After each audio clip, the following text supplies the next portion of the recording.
प्यारे बच्चों, आज मैं आप लोगों के लिए लेकर के आया हूँ एक्सरसाइज 12.1 का क्वेश्चन नंबर 3 एनसीईआरटी का। क्वेश्चन आपके सामने ये है। In the adjoining figure shows an archery target marked with its 5 scoring areas from the centre onwards as gold, red, blue, black and white. The diameter of the region representing gold is 21 centimeter and each of the other band is 10.5 centimeter wide. Find the area of each of the 5 scoring regions. कि जो gold है उस area का जो diameter है वो कितना है, 21 सेंटीमीटर है।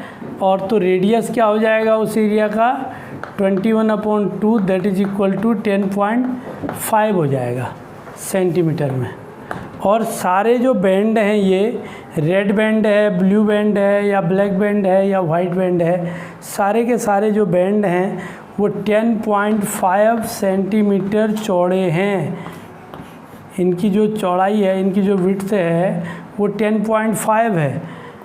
10.5 ये भी है, सब 10.5 सेंटीमीटर चौड़े हैं। तो यहाँ पर जो फॉर्मूला लगता है बच्चों इसमें कि जो बैंड्स हैं, red band, blue band, black band, white band, इनके एरिया निकालने के लिए वो मैंने आपको बताया, वो लगता है कि एरिया ऑफ सर्कुलर रिंग वाला। तो आपको पता है area of circular ring is equal to होता है pi into R square capital R minus small R square, ये होता है। यानी कि आपको जिस भी बैंड का एरिया निकालना है, मान लिया आपको वाइट बैंड का एरिया निकालना है, तो पूरा इस सर्किल का जो फिफ्थ सर्किल है, फिफ्थ सर्किल का रेडियस का स्क्वायर माइनस फोर्थ सर्किल का रेडियस का स्क्वायर आप कर लेंगे। और जब आपको ब्लैक का निकालना है तो फोर्थ सर्किल के रेडियस का स्क्वायर माइनस थर्ड सर्किल के रेडियस का स्क्वायर यहाँ पर लिख देंगे पाई के साथ, तो आपका उसका एरिया निकल जाएगा। अब यहाँ पर बड़ा इंटरेस्टिंग बात यह है कि जो गोल्ड रीजन दे रखा है उसकी रेडियस भी 10.5 है और सारे बैंड्स की जो विड्थ है वो भी 10.5 है। इसलिए अब आप ये मान के चलो, मान लिया आपका ये गोल्ड रीजन जो है उसकी रेडियस r है, तो बाकी इसी के बराबर है सब। ये भी r और ये भी r, ये भी r, ये भी r हो जाएगा। तो इसका मतलब आपका जो R5 आ रहा है, पाँचवें का जो रेडियस आ रहा है फिफ्थ सर्किल का, वो क्या आ जा रहा है, r plus R plus R plus R plus R, यानी कि 1 2 3 4 5, यानी 5r आ जा रहा है। और जो चौथे सर्किल का रेडियस है वो R4, वो आ जा रहा है 4r। इसी प्रकार से R3 जो होगा, तीसरे सर्किल का जो रेडियस होगा वो 3r आ जा रहा है। और R2 जो है सेकंड सर्किल का जो रेडियस है वो 2r आ जा रहा है। और जो फर्स्ट सर्किल का रेडियस है R1, वो तो r आपने मान ही रखा है, 10.5 जो है उसको तो आपने r मान ही रखा है। तो अब आपके पास यहाँ पर हर जो स्ट्रिप है, हर जो बैंड है, हर जो रिंग है, उसके एरिया के लिए बहुत सिंपल फार्मूला बन गया। आप कहेंगे एरिया ऑफ वाइट, AW अगर हमें निकालना है तो हम क्या कर देंगे, पाई इंटू, देखो पाँचवें का एरिया R5 स्क्वायर, R5 का स्क्वायर माइनस R4 का स्क्वायर, और हमारे पास पाई इंटू R5 क्या है, 5r का स्क्वायर माइनस R4 क्या है, 4r का square, and that is equal to हमारे पास आ जाएगा pi into 25r square minus 16r square, and that is equal to आपके आ गया 9πr स्क्वायर। यानी कि ये πr स्क्वायर हो गया आपका फर्स्ट सर्किल का एरिया, इसका 9 गुना, इसका 9 टाइम्स इस स्ट्रिप का एरिया होगा।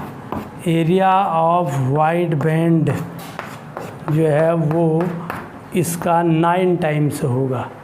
ये आप आराम से इसकी वैल्यू कैलकुलेट कर सकते हैं। 9 इंटू पाई की जगह आप 22/7 लिख दीजिए और आर की जगह 10.5 का स्क्वायर कर दीजिए, तो आपके पास एक रिक्वायर्ड आंसर आ जाएगा।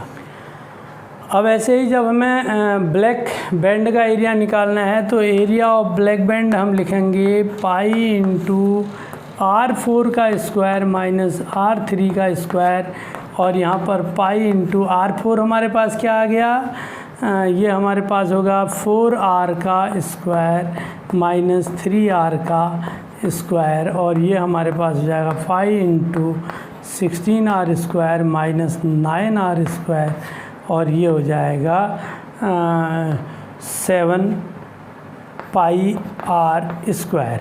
यानी कि जो वाइट ब्लैक जो स्ट्रिप है, ब्लैक जो बैंड है, उसका एरिया इस सर्किल, ये गोल्ड वाला जो सर्किल है सबसे अंदर, इसके एरिया पाई R स्क्वायर का 7 गुना होगा।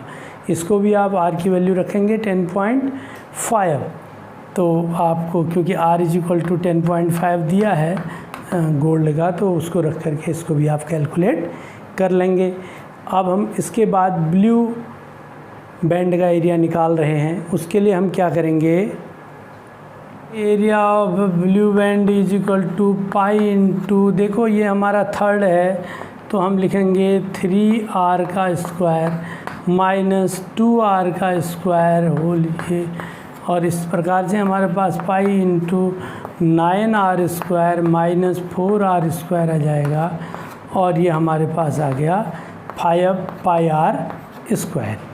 ये हमारे पास जो थर्ड बैंड है, देखो तीसरा बैंड है और ये ब्लू, उसका एरिया हमें मिल गया। ये गोल्ड रीजन का 5 टाइम्स होगा। फिर उसके बाद हम आते हैं इस रेड बैंड के एरिया का स्क्वायर निकालने के लिए। इसके लिए हम क्या करेंगे, area of red band = pi into 2R का स्क्वायर माइनस R का स्क्वायर, और ये हो जाएगा हमारा pi into 4R square minus R square, and that = 3 pi R square. यानी कि इस सर्किल का जो एरिया होगा उसका 3 टाइम्स इस बैंड का एरिया होगा। ठीक हो गया। तो इस प्रकार से हमें यहाँ पर एक चीज़ और सीखने को मिली कि जो अगर जितनी रेडियस इस अंदर के गोल्ड बैंड की है, उसी की रेडियस के बराबर थिकनेस की बैंड ऐसे एक के बाद एक इसमें जोड़े जाएं, तो जो सेकंड वाला ये जो बैंड है इसका एरिया 3 टाइम्स होता है, उसके बाद वाले का जो एरिया होता है वो 5 टाइम्स होता है, उसके बाद वाले का एरिया 7 टाइम्स होता है, और 5th नंबर में जो आता है उसका एरिया आपके 9 टाइम्स होता है। इस प्रकार से हमारे एरियाज बढ़ते रहते हैं इस रीजन के एरिया के रिलेटिव। तो आप लोगों को ये वीडियो पसंद आया होगा। अगर ये आपको पसंद आया तो आप कमेंट बॉक्स में कमेंट ज़रूर लिखें। Thank you.